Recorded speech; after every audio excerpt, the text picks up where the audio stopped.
Good evening, Bahamas. On the broadcast tonight, the tourism minister speaks about the heavy challenges facing the country's #1 industry. Plus, the former attorney general defends some of the tough decisions the Christie administration made while in office. And the nation's first student-made solar car is revving to go, but it needs your help.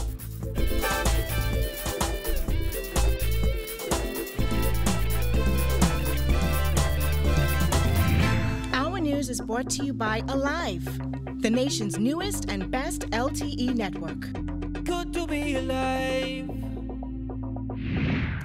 Welcome to our news, the weekend edition, and thanks for joining us. I'm Andrew Knowles.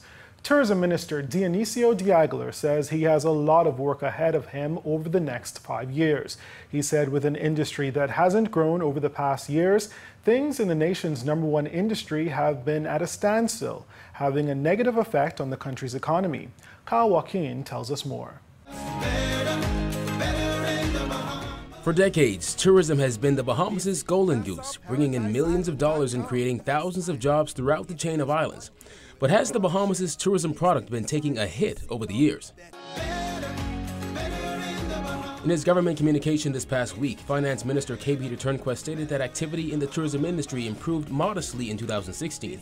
He noted that while overall arrivals increased by 2.5% to 6.3 million, the significant high-value stopover segment of the market barely improved, with air arrivals up by only 0.1% to 1.4 million. The new tourism minister, Dionisio Diagler, has only been in office for some 2 weeks, but says he quickly realized the mammoth task that lies ahead of him. The economy of the country has not grown. We've had anemic under 1% growth over the last 5 years. So it's a challenge for the Ministry of Tourism, which is the engine of our economy, which employs 2/3 of our economy, to grow. To grow primarily our stopover visitor, because they are the ones that greatly impact our economy. So it's indicative of me to buckle down, to gather the troops of the Ministry of Tourism, and to figure out how we grow this economy and create employment opportunities for our people. The Minister of Finance also stated that the level of stay-over visitors has essentially remained stagnant over the past 20 years, at or around the level recorded in 2016. He called this unacceptable.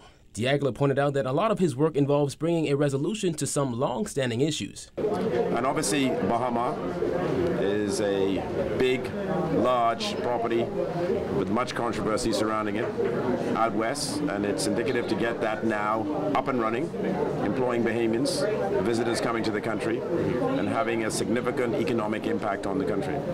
So with 5 years ahead of him and work to be done within an industry that has been the lifeline of the country for years, we asked Diagler about goals he set. Still in the fact-finding part of my gaining knowledge of the Ministry of Tourism.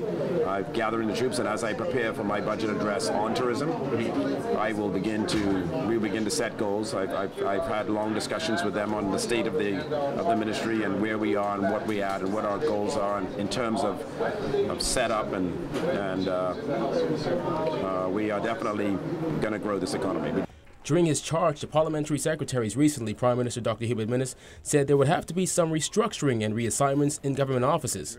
Diagler was asked about any possible restructuring in the Ministry of Tourism. The only restructuring is that the previous minister had a number of people report directly to him, a number of people.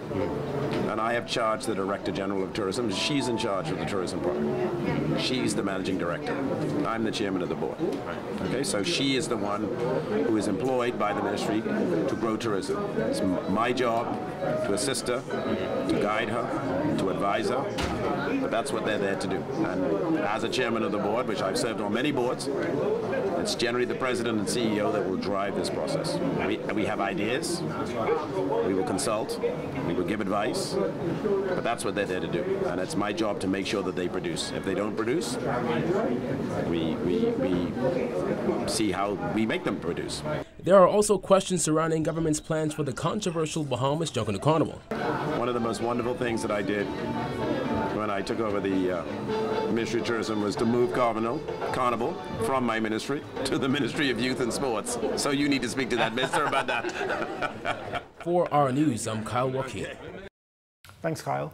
Newly elected Senate Member of Parliament Reece Chipman said he is not focused on petty politics and vicious attacks, but instead is focusing on all of the work ahead of him as the first person to hold the Centerville seat in over 40 years, other than former Prime Minister Perry Christie.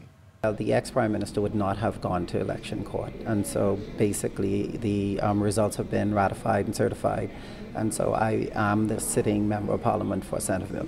According to Chipman, it has been difficult transitioning to the Centerville constituency office, an issue that he feels is preventing him from being able to properly serve the people of Centerville.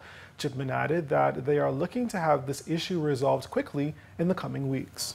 Well, right now we're still in transition, and we're transitioning from campaign to administration. And when you move from campaign to administration, at that point is where we take care of everyone in the community. And so we're just moving from the Reece Chipman campaign office now to the Centerville constituency office. And that is taking some time to get re-established and in a position to be able to service and give proper administration to the wonderful people of Centerville. Chipman won the Centerville seat by 4 votes.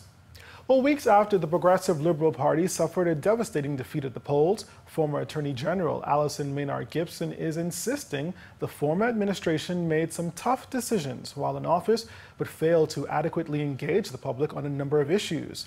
Jasmine Brown has more in this report. It was all for the benefit of the Bahamian people. The former Attorney General says despite how anyone may feel, the PLP did a lot for the country, but she admits there were some areas they could have improved on, like job creation and better informing the public of their achievements. It would have been really good to create even more jobs than the 30,000+ jobs that were created, and I know that there were disappointments, and so that is of people expecting a whole lot more. It's a journey. And like I said before, I just wish that we were even more engaged in bringing our people along on the journey so that there could be full understanding of what was happening and why it was happening. And, you know, the recognition that at the end of the day, the heavy lifting was being done. You know, your granny would tell you, take your castor oil, you know, because at the end of the day, you'll feel better and healthy and all of that.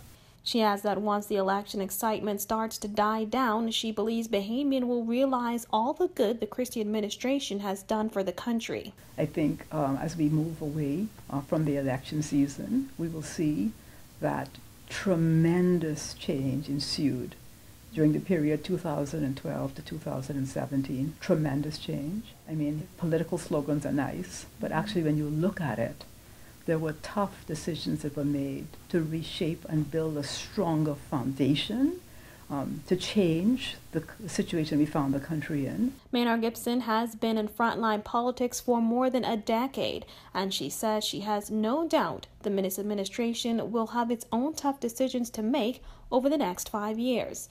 The Minnis administration campaigned on a promise of anti-corruption, transparency, and accountability, calling it the people's time. It's always the people's time in the Bahamas. At the swearing-in of cabinet ministers at Government House earlier this month, Prime Minister Dr. Hubert Minnis sent a stern warning to his ministers, promising they would be immediately fired if he caught wind of any of them being involved in anything unethical. Reporting for our news, I'm Jasmine Brown. Meantime, former Free National Movement Member of Parliament for Montague, Richard Lightbourne, says he believes political newcomer and Member of Parliament for Exuma and Ragged Island, Chester Cooper, is the Progressive Liberal Party's only hope. Lightbourne says the PLP's overwhelming loss at the polls on May 10th proves that the Bahamian people are fed up with the PLP and its antics.